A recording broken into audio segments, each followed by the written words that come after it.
Cette séance plénière consacrée à la présentation du projet de loi de finances rectificative a permis une large compréhension des enjeux liés à ce budget rectifié, mais aussi aux objectifs du développement durable, ODD, poursuivis par le ministère du Plan et de la Coopération internationale. Compte tenu des défis liés au financement des ODD, la République de Guinée a été retenue parmi les 35 pays sélectionnés sur les 113 pays candidats pour la présentation de son rapport national volontaire 2024 de cette année à New York. Il en ressort entre autres ce qui suit. Une baisse de la pauvreté qui passe de 55,2% en 2012 à 43,7% en 2021.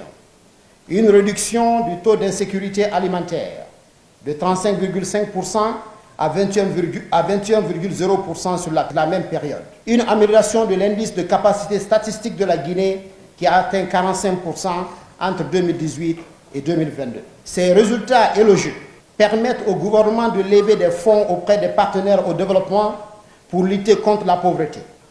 Ces fonds serviront également à atteindre d'autres objectifs de développement, ainsi que la préparation du sommet de l'avenir programmé le 22 et 23 septembre 2024 à New York.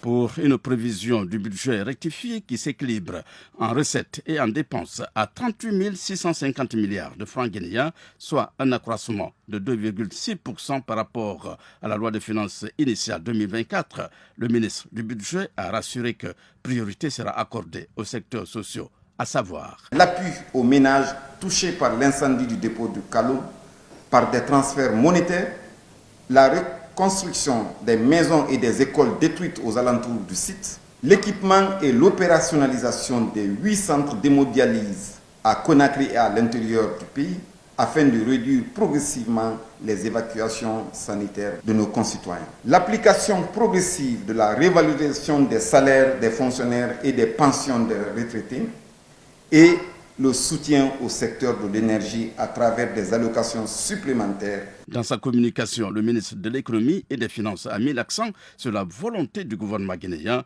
à renforcer la gouvernance économique à travers l'utilisation de ce budget rectifié. Le projet de loi de finances rectificative réaffirme notre volonté de doter la Guinée d'institutions de politique de qualité et réductrices de l'incidence de la pauvreté sur les populations.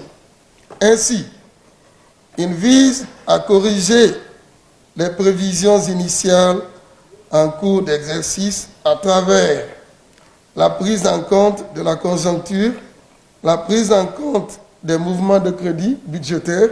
S'agissant de la politique monétaire du pays, le gouverneur de la Banque centrale a expliqué que toutes les activités réalisées ont eu une incidence positive dans le secteur monétaire du pays. Après avoir enregistré une contraction de 12,1% à fin décembre 2023, la liquidité globale du système bancaire a enregistré une hausse de 63,9% en glissement annuel pour se chiffrer désormais à 14 395 milliards à fin mars 2024.